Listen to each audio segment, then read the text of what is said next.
Welcome, everybody. It's good to be here with you tonight. Thanks for joining in on this practice session. It's nice to see a few people posting hellos in the chat.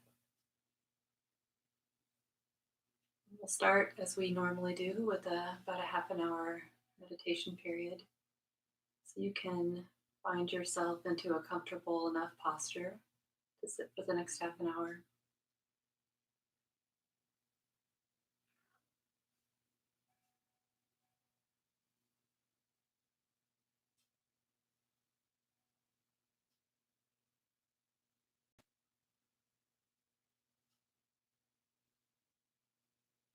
Without any force or demand, just allowing the energy to settle, the body energy, the mind energy.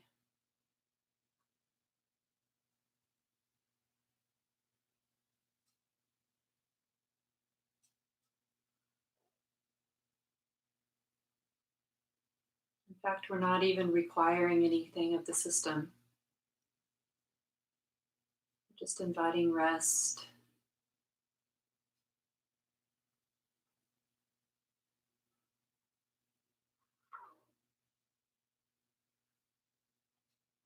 Awake rest.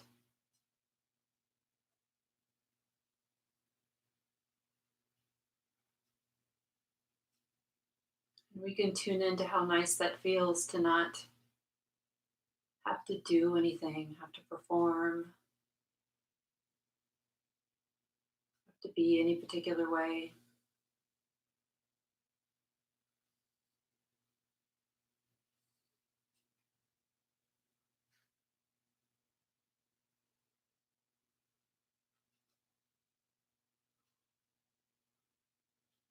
Just inviting awareness to meet the experiences of this moment again and again.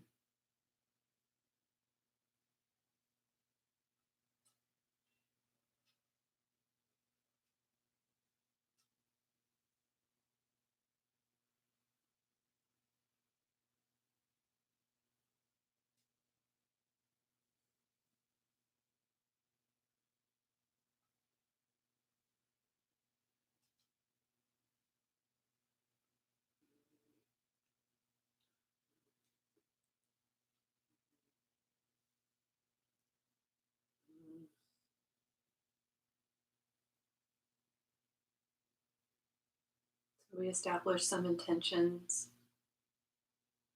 to not force or demand.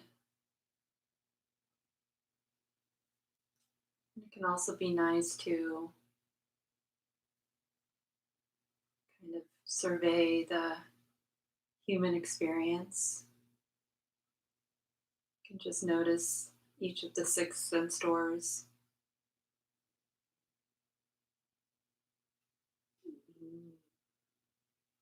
You can notice sensations in the body.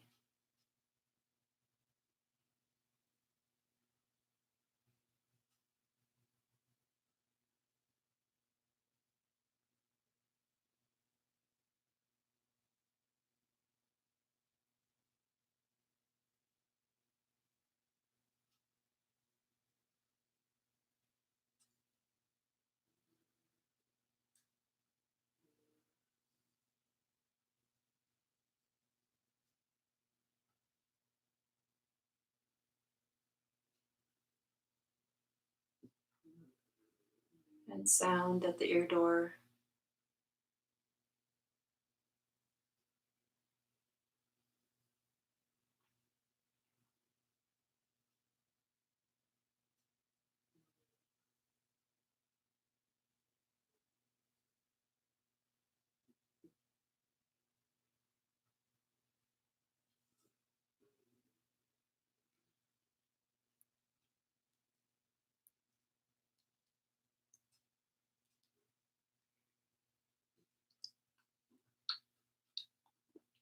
And any smells.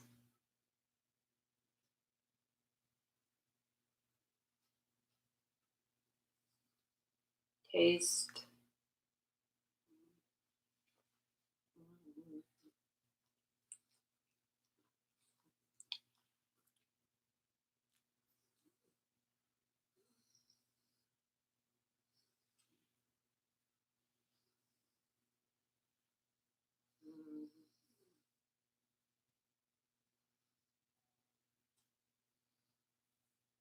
Experience of the eye door, even.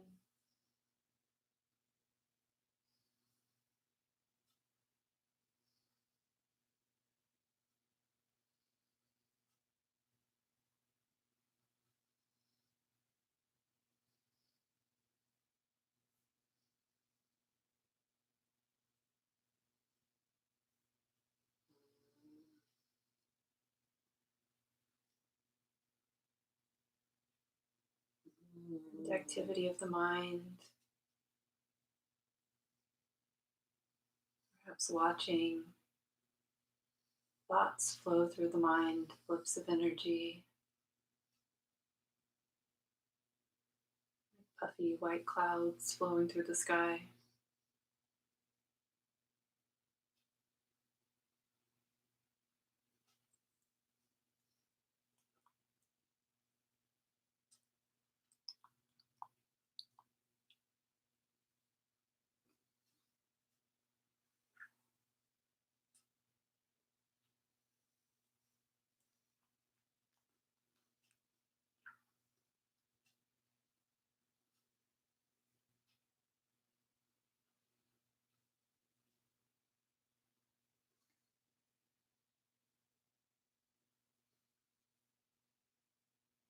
And this is it. This is the human experience.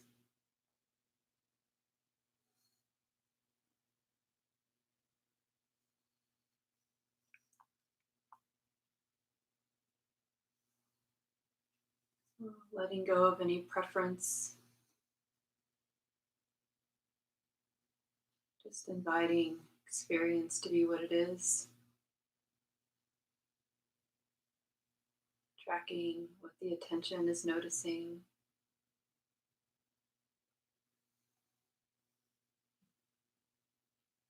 Be it sight or sound or sensation in the body.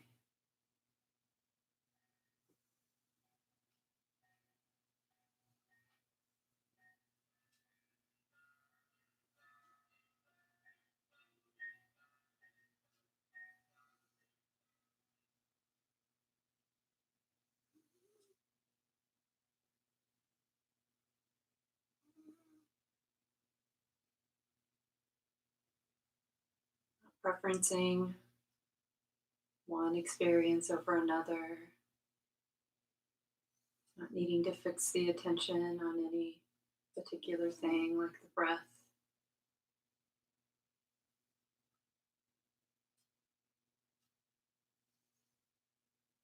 Just allowing awareness to track.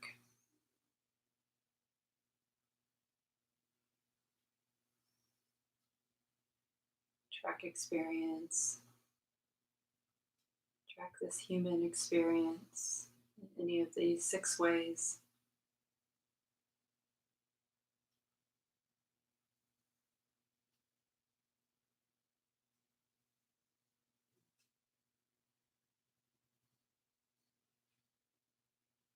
Just resting back and allowing.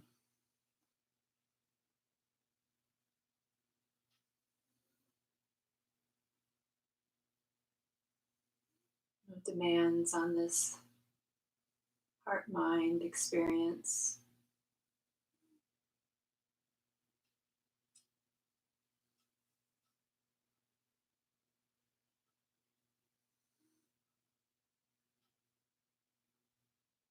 Just resting in awareness.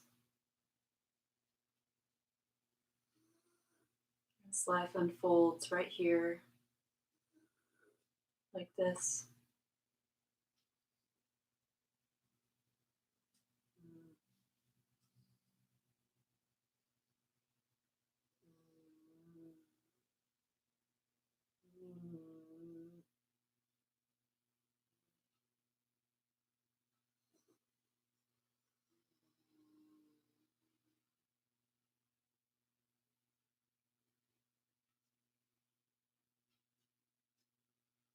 Pleasant sounds, no problem. Unpleasant body sensation, no problem.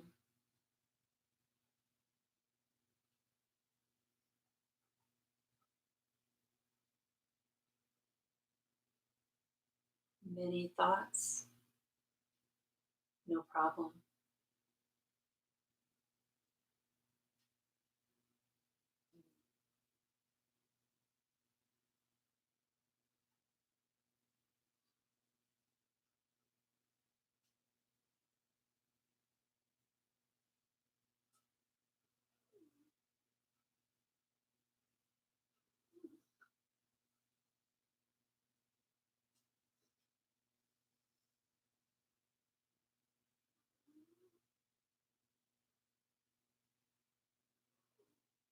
Can this be okay?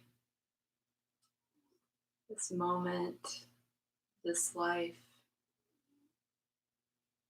this coming together of causes and conditions,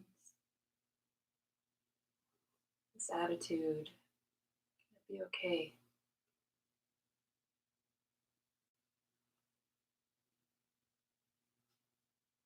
Can we just be okay with the way things are?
Mm.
It's a good time to stretch your legs, move your body a bit if you'd like.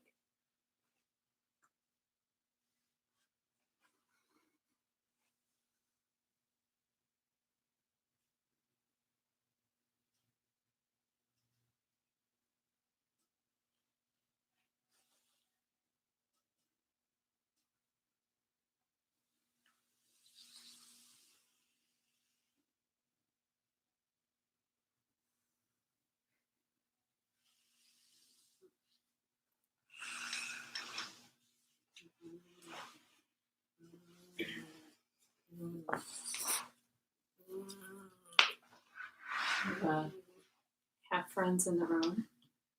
Again, my partner Stacy is here, and our four-legged colleagues. It wasn't me snoring in the background, if you heard that. It was my dog, Sasha. She apparently likes to make appearances on these Wednesday nights.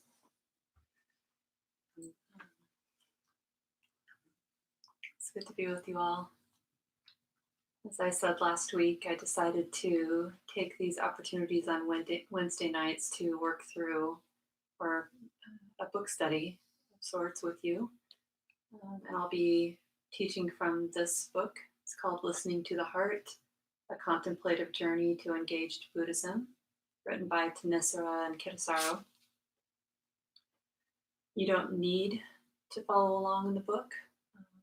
Each of the talks or discussions will stand alone. And if you'd like to follow along in the book, you're certainly welcome to. I'll start with chapter 1 today. Won't get all the way through chapter 1. There's enough juicy material on the first few pages for tonight. So, and then we're building up our capacity to offer these online teachings throughout the week. And so you probably know that Mark Nunberg is teaching on Wednesday mornings, offering a live stream teaching. And he's probably has a few weeks left of talking about the path. So join him on Sunday mornings. And Win Fricke and Mark Nunberg are offering a meditation and a Q&A on Tuesday midday. So Gabe Keller-Flores has done a really great job of listing our online offerings and doing some adjustments to the website so you can easily find what's happening in Common Ground. So just go to the website and all of the calendar should be up to date with the offerings. Nancy Bowler and Myra Rucker are offering yoga throughout the week too, several times. So plenty of things, plenty of offerings, plenty of opportunities for you to engage with the Common Ground community.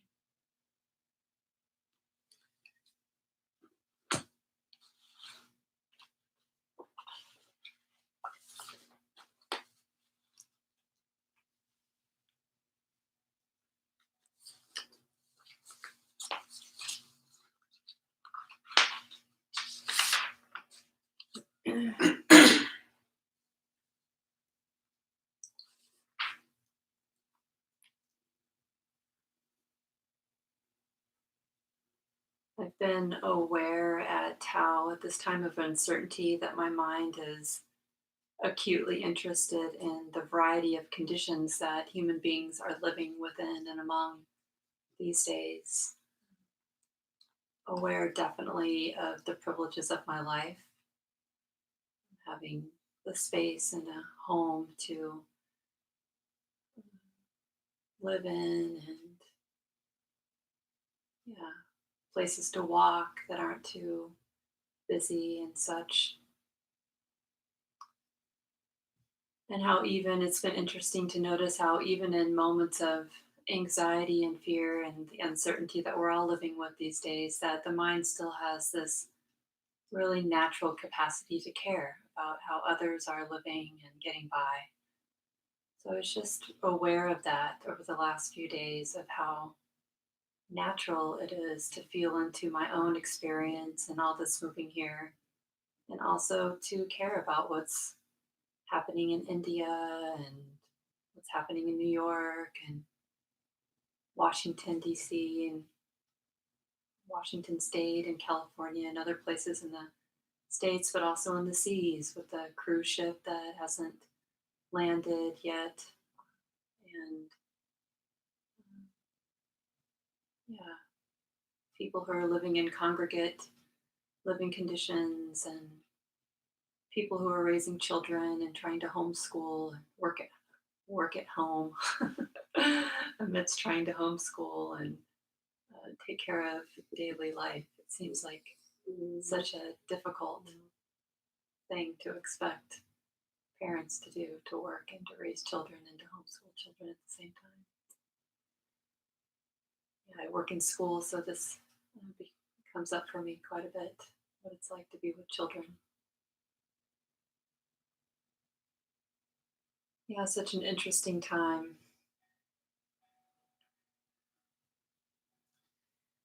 And also, there are no shortage of examples of the remarkable human spirit in the face of great difficulty, great oppression in our human history, living in harsh conditions, even harsher conditions than those that we are living in now. And people like Nelson Mandela come to mind,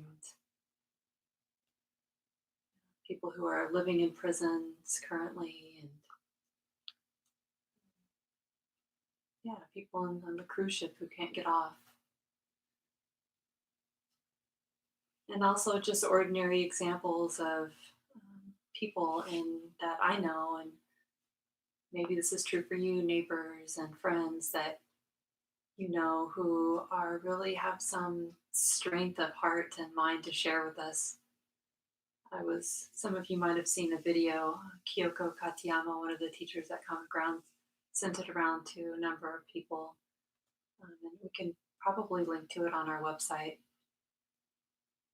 But it was a video about an hour long of a doctor who is working at, I believe, maybe Cornell at in New York, and seeing some of the people who are the sickest in the hospital, and giving us some hopeful tips to take care of ourselves and keep ourselves safe during coronavirus. And this came to mind when I was just doing this reflection about just the strength of the human spirit, because what came through was his confidence and hope. Yeah, that it's possible to take care of ourselves and take care of each other. In fact, he got teary in the beginning of the video as he was feeling moved by the hope that he has. And so, just like such a beautiful thing to offer the world, the hope and the confidence and the strength that we can tap into in our lives. So, I want to explore tonight suffering and dukkha, rather. So, suffering is one way to describe this Pali word dukkha, but dukkha is such a rich word, it can be translated into in many different ways.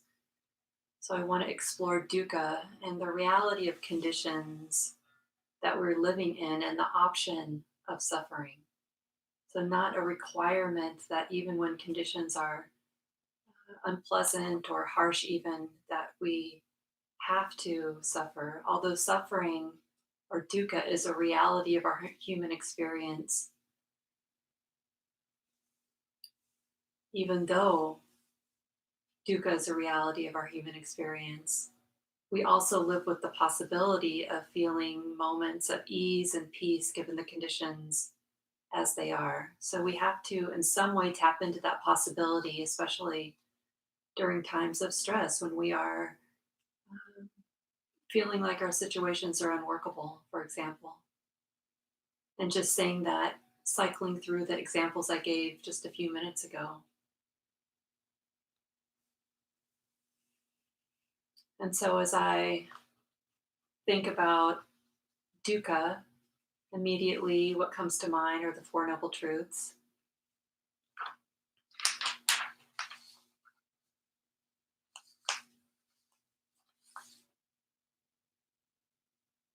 Let me back up for a second. Immediately does the Four Noble Truths do come to mind. But in thinking about dukkha And especially at this time, this has come up for me as something I wanted to talk about because it can feel like when the conditions are difficult, that our only option is to suffer along with them. But like we can't somehow find our way to a workable, peaceful reality, or that we need to wait for a better moment in order to really make some progress with our practice. And the more that I think about that, it feels like such an arrogant view. Like somehow the conditions aren't good enough. But we don't have the luxury, and this goes back to that teaching on spiritual urgency that I offered last week, that we don't have the luxury of waiting for better moments. We actually get to learn how to be in our lives fully. And that's what the path, that's what this practice is all about, is learning how to be in our lives and to not need this conditions to be different than they are in order for us to find some moments of happiness, ease, to actually taste what the Buddha taught, that taste of freedom that he actually pointed to in his teaching on the Four Noble Truths. So, the first of those Four Noble Truths is this truth of suffering. And he talked about, this first noble truth as in a very sort of pragmatic way and uh, a way that is dispassionate. And it said that as the story goes, the Buddha, after his awakening, the first person he encountered was a person whom person said something like, "Who are you?" And he said, "I'm the fully awakened one." And the person, I can imagine, this is how my mind works, like, okay, that's weird, and just walked away. And the Buddha shortly thereafter realized, well, there might be a better way to communicate the freedom that I know. And so after that, gave this teaching on the Four Noble Truths. And instead of talking about the freedom that he knew in terms of being the fully awakened one, he talked about he made this very dispassionate statement that there is suffering. And when I say that there is suffering, doesn't it make you curious? Like, well, what does that mean? There is suffering. So this is a path of inquiry, right? And right from the beginning, we can see this. So this path of inquiry begins with this reality that there is suffering. And in our lives as human beings, we will experience moments of dissatisfaction. We will taste the unreliability of experience. We will feel like things are just like, we don't feel good. Somehow our minds don't feel quite at ease with the way things are. And this is dukkha. This is the first noble truth. And then the rest of the Four Noble Truths, that there is suffering, there's a cause of suffering, and that cause is clinging, and there's a way out of suffering. So the whole reality of human experience from beginning of getting to know the way things are, this is what this unreliability of experience is like. It's meant to be understood, so we get to be creative in our exploration so that we understand really what the Buddha meant by suffering, unsatisfactoriness, unreliability of experience. And then as we get to know that, as we deepen into our understanding through our moment to moment mindfulness practice, then we start to see and taste the fruits and understand what it feels like to be free even in the middle of all this. And so, this aspect of clinging, of not wanting, of wanting things to be different or not wanting things to be like this is really the cause of our, is really that really the cause of that feeling of that that feeling of suffering that's there for us. So we can see that we don't there is a way this path points us in the direction of this deeper understanding that we don't get to control, or we don't need to try to control life. Life can be as it is. Our lives can be as they are. We can live with the reality of coronavirus and needing to have physical distance from each other, for example, and still in moments understand and feel into uh, a peacefulness that accepts life on life's terms. It doesn't it doesn't it doesn't bring with us a promise of pleasant experience. That's not it at all. But it's a way to, this understanding of dukkha really helps us to see that life and conditions are varied all of the time. During one of the teacher training retreats, I'm in a teacher training through Insight Meditation Society, and we usually get together 3 times a year. And during one of those gatherings, we went to San Quentin and spent the day, many hours actually, with some of the inmates there at the during a year-long program that they were in, learning the value of mindfulness to reduce the reactivity that causes violence. And it was so moving for me to be in the midst of and sitting alongside of these beautiful human beings who were learning to live with the conditions as they were, all the unpleasantness of life, and really harness the power, the strength of the mind to contribute to good, to transform habits, actions, thoughts, words into something that is useful both in their lives and each other. I felt like really I was among the wisest of human beings on that day.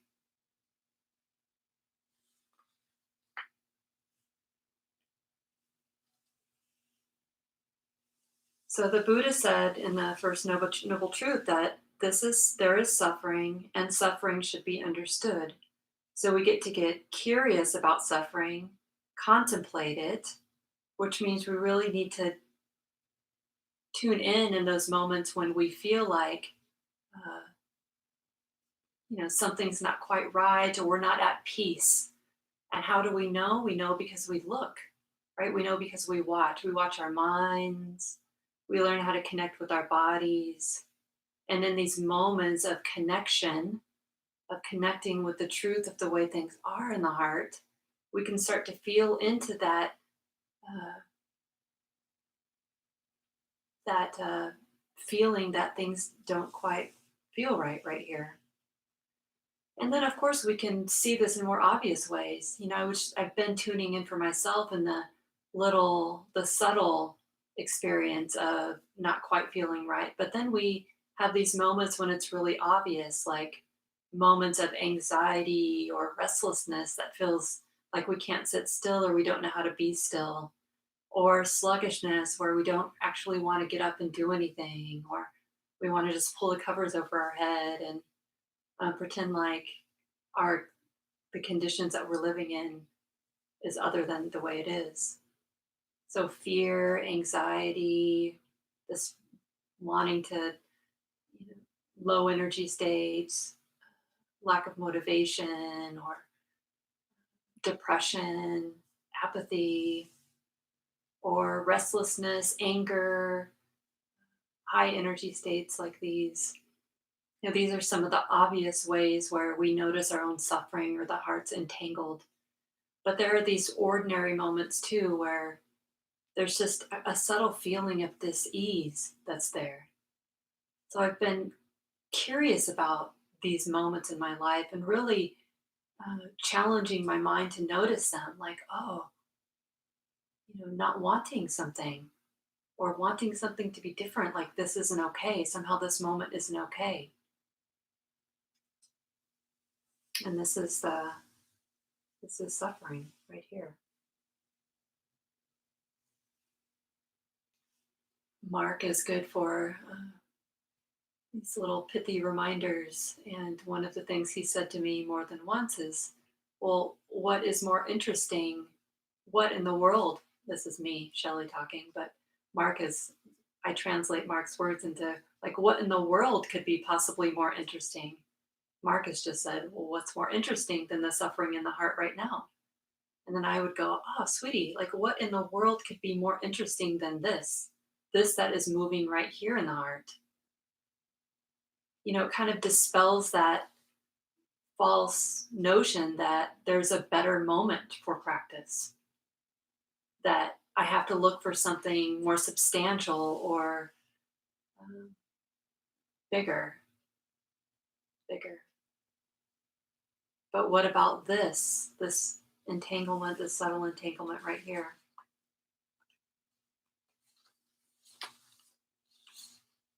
So it's good to hear from the Buddha, hear the words of the Buddha. So there's a great little book called The Four Noble Truths, Ajahn Sumedho's Reflections on the Four Noble Truths. And in this, he quotes, this is his, I think, translation from the Samyutta Nikaya. What is the noble truth of suffering? Birth is suffering, aging is suffering, sickness and suffering, death is suffering, sorrow and lamentation, pain, grief, and despair are suffering. This is just, it still strikes me that, the Buddha, this is the first teaching he gave. And he just laid it all out for us. Like birth is suffering, aging is suffering, sickness is suffering, death is suffering, sorrow and lamentation, pain, grief and despair are all suffering. Associated with the loathed is suffering. Dissociation with the loved is suffering. Not getting what one wants is suffering. And then he goes on to give the instruction, the Buddha goes on to give the instruction that suffering must be understood. And this is the part that is so important, that we get to be good scientists, really, using the terrain of our own heart and mind to see where we feel this tug of wanting something to be different in the interest of understanding, in the interest of seeing clearly that clinging is what causes us to feel that, us to not feel good. That it's actually here in the heart, in these really subtle moments, that we learn how to free ourselves, really, because we have a choice to make there. It's actually our choice point. When we can get close to the truth of, oh, this hurts, then we can actually see that there's a choice to put that down.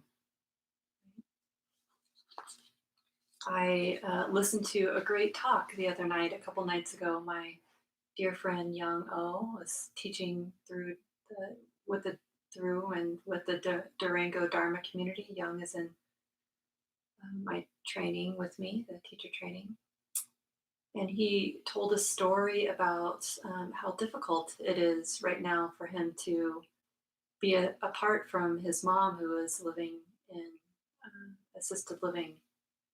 And I really connected with the truth of my own life, that my mother-in-law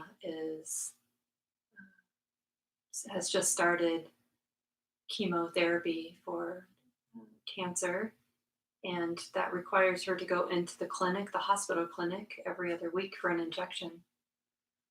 and requires my father-in-law to drive her there and take her there.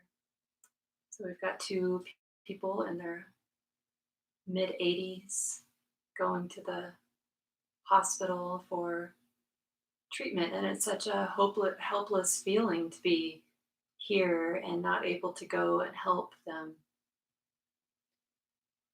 But also, what I was hearing from Young's talk was just he was talking about how difficult that is, but really watching the mind and how easy it is during times of distress when there's an unpleasant emotion or thought or experience that's there, how easy it is for the mind to create more problems, the heart to create more problems, like by going to blame or by creating views and opinions around it, like this is good and that's bad, and so I was watching my mind. I've been watching my mind in this similar territory over the past couple of weeks. Um,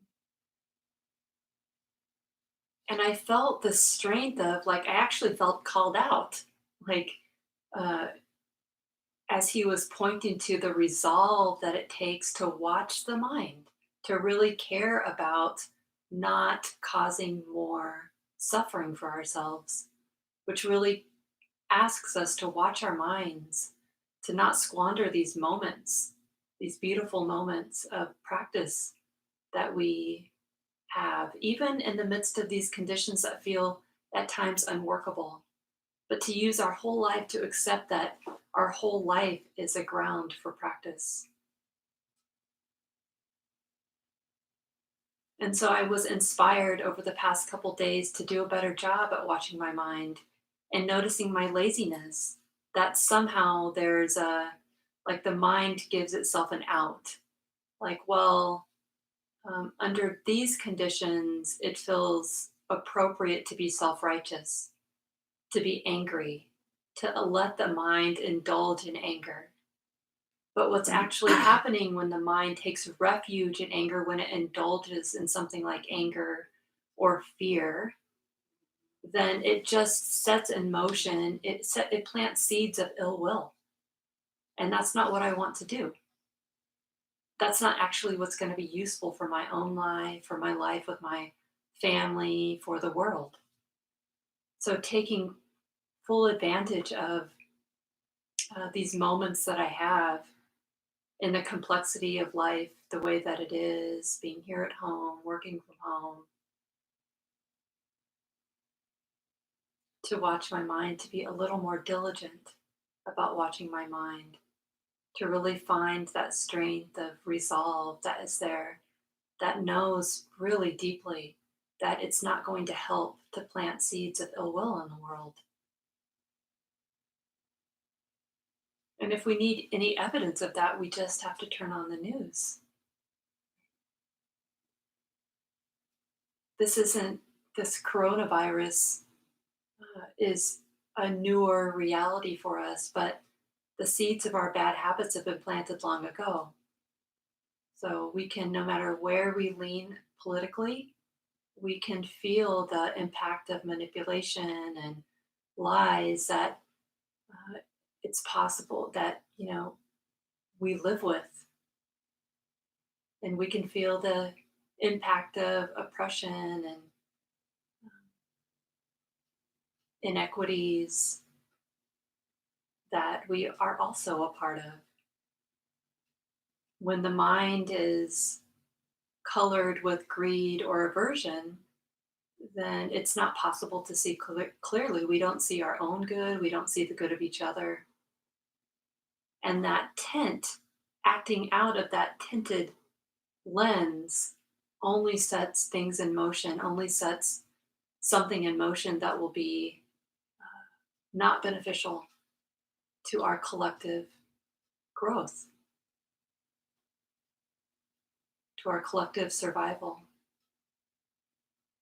And so I'm feeling more and more inspired these days to not squander moments, to really be diligent.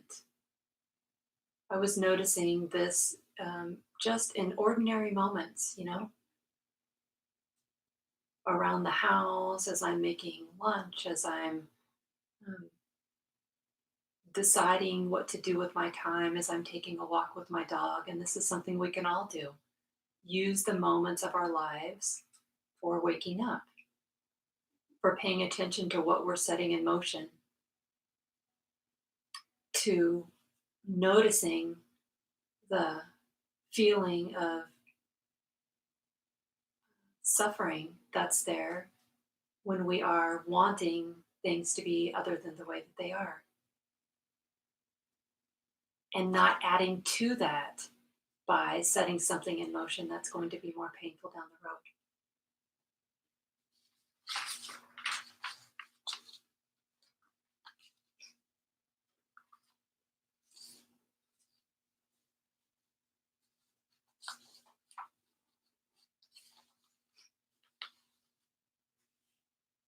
In all honesty, live streaming with you all is a interesting process.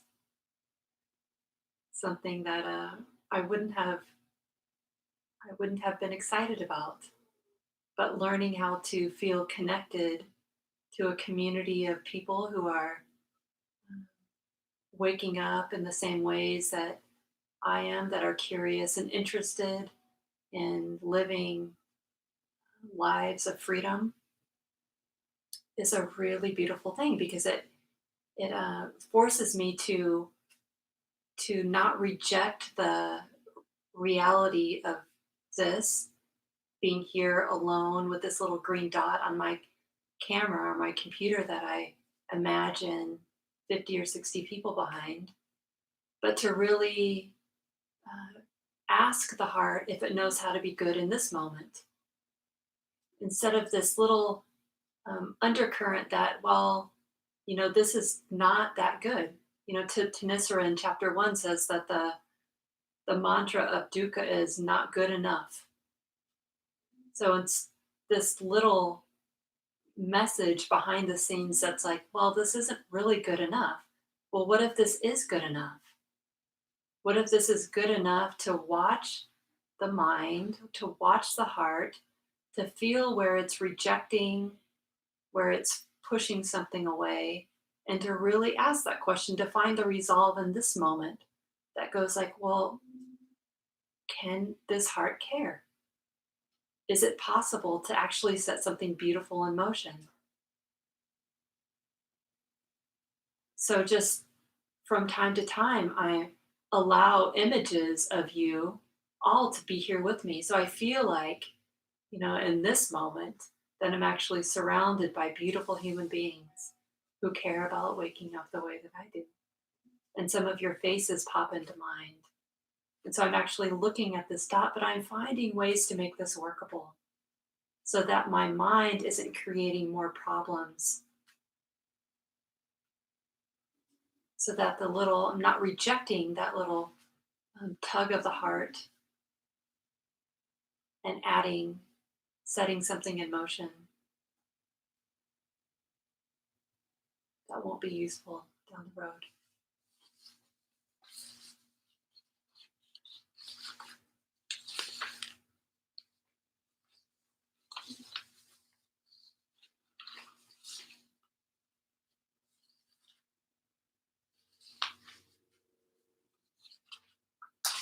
Another interesting part about live streaming is staying connected and figuring out what to do with my notes.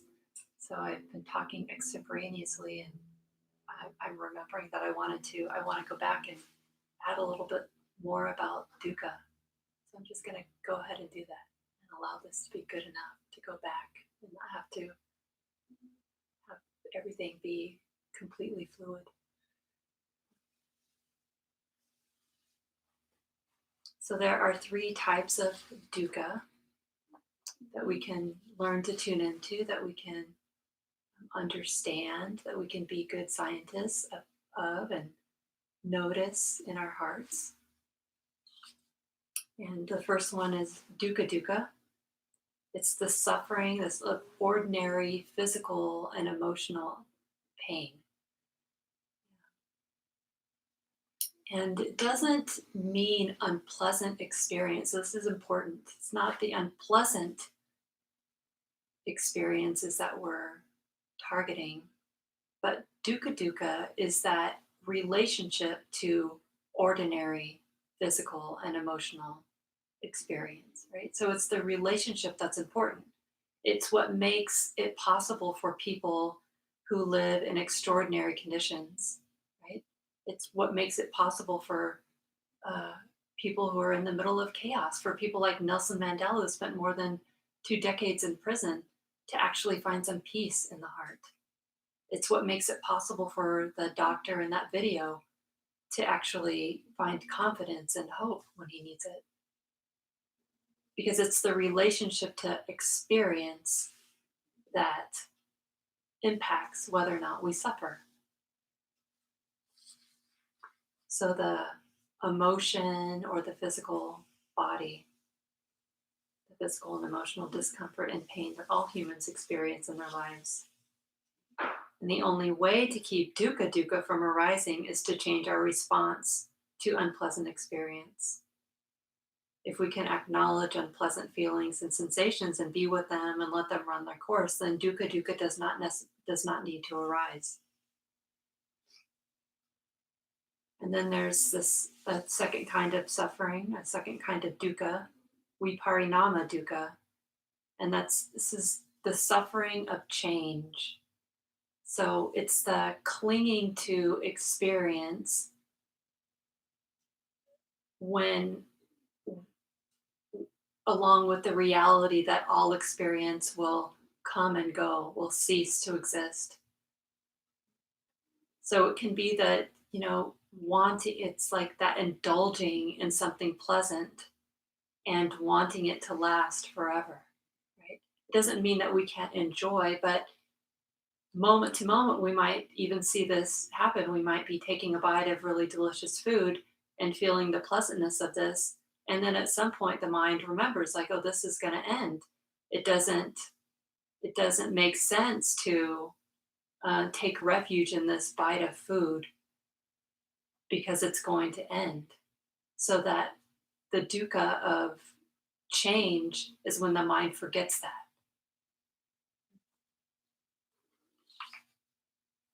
And then this third kind of dukkha, the sankhara dukkha, and sometimes it's described as the underlying dukkha of existence. But sankhara means mental formations. So the way that this really stands out to me is like all the proliferation of thoughts, ideas, judgments, and blame, right? The way the mind starts to jump in with its story and creating something more out of experience. The shoulds, the shoulds. It should be like this, or it should be like that. It shouldn't be like this. Life shouldn't be like this. The proliferation of thinking about how things should be or could be different. Sankhara dukkha. And I've said this already, but no matter what the conditions of our physical living situation are, internally our experiences, it's good to just name this right now, that often our internal experience is all over the place. And so we don't have to require our minds to be perfectly content or without any boredom or fear or anger or anxiety. Like it's different for us being in our homes now, with spending more time with our family than we normally would. We'd be going out to do different things. We'd be going to work, we'd be shopping, we'd be filling our days differently than the way we do now. But we have to accept that things are very different. So without requiring our hearts to be different than they are, we can still accept the reality of stress when it's there, right? Oh, anxiety is like this. And use that teaching of not adding to that, right? So watching our minds and accepting whatever is here, accepting that concentration is maybe not what it used to be, and accepting that we may be pulled all over the place and have moments where we're feeling frantic or reactive or just not great. These moments of suffering, notice them as suffering, and then asking the question, well, how do I have that resolve to not cause more harm, right? To not add a layer on top of this, to not relate to this experience of suffering with more suffering. And that's where we can use our practice to notice when blame or views or judgment comes to mind. And this is easy to see as we're consuming media. It's been easy for me to see as I'm consuming media because it's not that I'm just taking in information. The mind is judging and blaming and criticizing and finding ways to construct a self view moment by moment in my consumption. And so I've been practicing limiting and watching my mind that when it feels unbalanced, when it feels like the mind can't be right there, then taking a break, even looking away, even if I want to hear what this person has to say, caring more about the suffering in this heart, not forgetting that the most interesting thing is what's happening right here. So taking a moment to gaze out the window, to take the headphones out of my ear and then reconnect, even if I want to continue there, or sometimes shutting the computer altogether.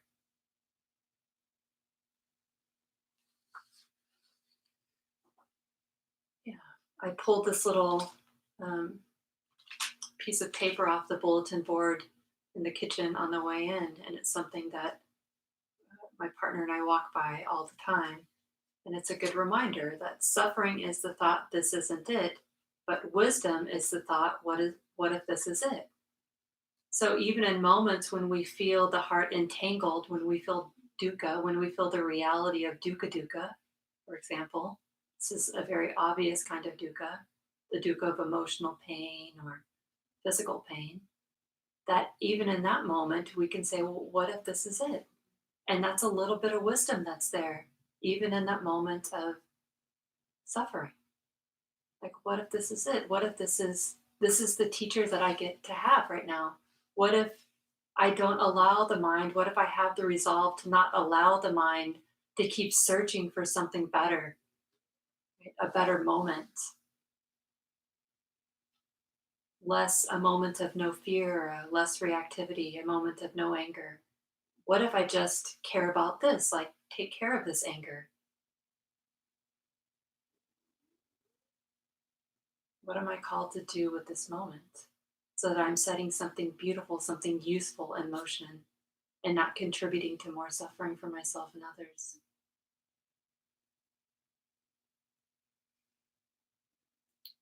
So thanks for listening to my reflections on dukkha. Appreciate your patience as I swirled around from one point to the other and getting used to this live stream connecting that we're doing. We still have a little bit of time left in case you have questions or thoughts that you'd like to share with the community.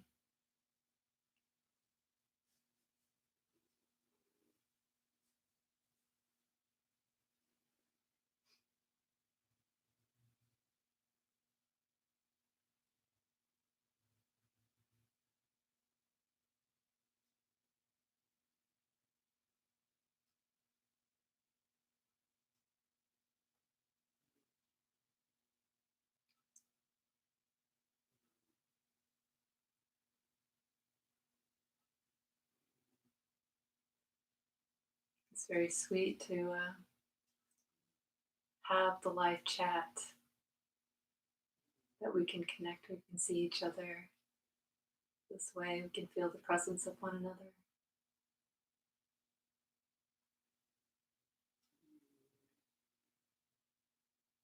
Just going to breathe you all in.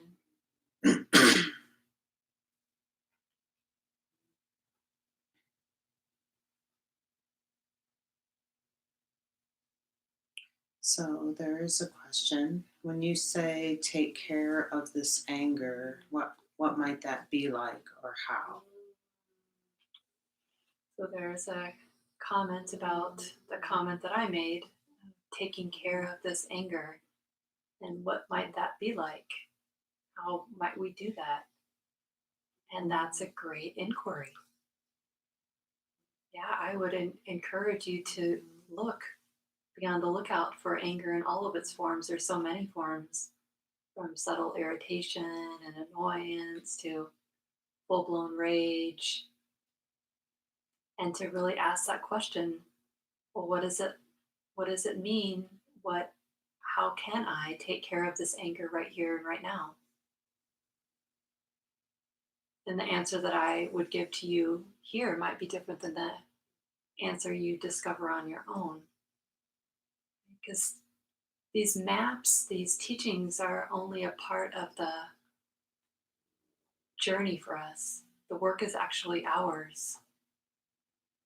So feeling the dukkha, that's right there in the moment of anger. Like, oh, this is dukkha, like this emotional pain. Anger is an expression of not wanting something to be the way that it is. So really letting that touch the heart. And then instead of just being, instead of just allowing us to allowing anger to take us for a ride, that awareness, that loving awareness that is able to be right there with the anger, then has some influence, has some influence on what we do with it. So anger is a strong energy. And for me, when anger arises, it can easily sweep me away. So I have to be diligent. I have to have some resolve and some commitment to not letting it do that. And I can let it fill, you know, let it fill the heart, and just not being afraid of the energy of anger, because that's our life force energy that's making itself visible to us right there. But also trusting that, the force of anger has the capacity to sweep us off our feet and do things that we'll regret. And so what does it mean to appreciate the energy of anger but not act it out in ways that are going to be harmful? So sometimes taking care of anger for me means doing something physical with my body and not with my mouth. Not talking, but often walking. It can also, that energy, once it dissipates just a bit, can and is met by love, because that's possible too, in my experience. The anger that is arises and then fades just a bit so that it feels like there's some capacity for wisdom to be there too, then can be useful. That energy can be useful in speaking truth. Sometimes something needs to be said, right? Maybe for the good of our own well-being or the good of someone else's well-being. And you parents out there might know this, that the force of strong emotion is sometimes motivates our actions. So like fear, for example, or anger in this case. So there's another question about how to hold the suffering of the world without internalizing or feeling overwhelmed or disengaged, since this moment in time has such great opportunity for experiencing suffering. Another great question.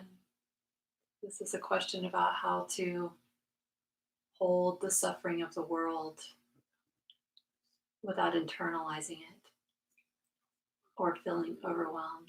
Yeah, thank you. Mm. Again, just like with the response I gave to working with anger, this is a great exploration. And you might find that your answer in the next moment of exploration is different than mine.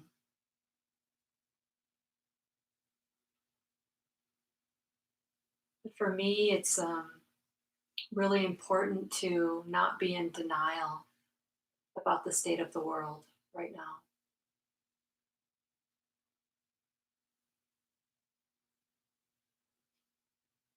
And so I find I spend time in my life, there are, I have lots of opportunities to understand the messiness of the world, and through the people I know and the communities I'm a part of. So it doesn't require me to go that far to understand how things are, how messy things are. And one of the useful things is to move away from the personal and actually see the messiness as a force of greed, anger, and delusion that flows through hearts, these patterns that influence structures and systems, right? So it takes the mind away from blaming individuals and more seeing like, oh yeah, this is what it's like when greed runs away with the show, or this is what it's like when anger is unleashed, right? Anger causes a big mess. So it causes me to have some more caution around how I take care of the emotional expressions in my heart. Yeah,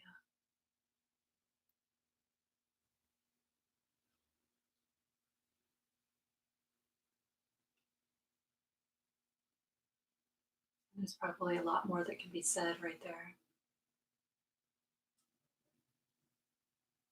But we all have to find the right. We just have to track our hearts to know, to keep watching our minds, and to feel when the heart is overwhelmed. And that will be different for us moment to moment from each other.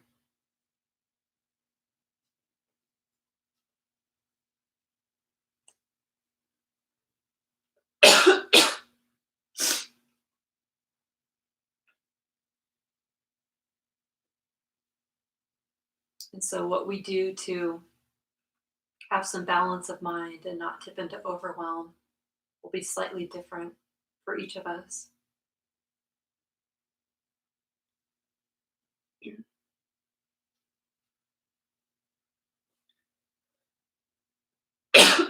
Excuse me, everybody. I'm going to have to cut that answer short.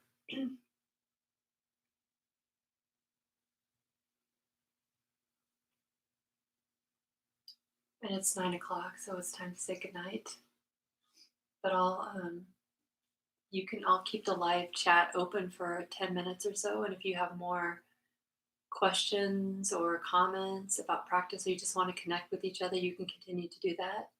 And if you have other thoughts and reflections and name them in the live chat, then I'll use them later next week to address.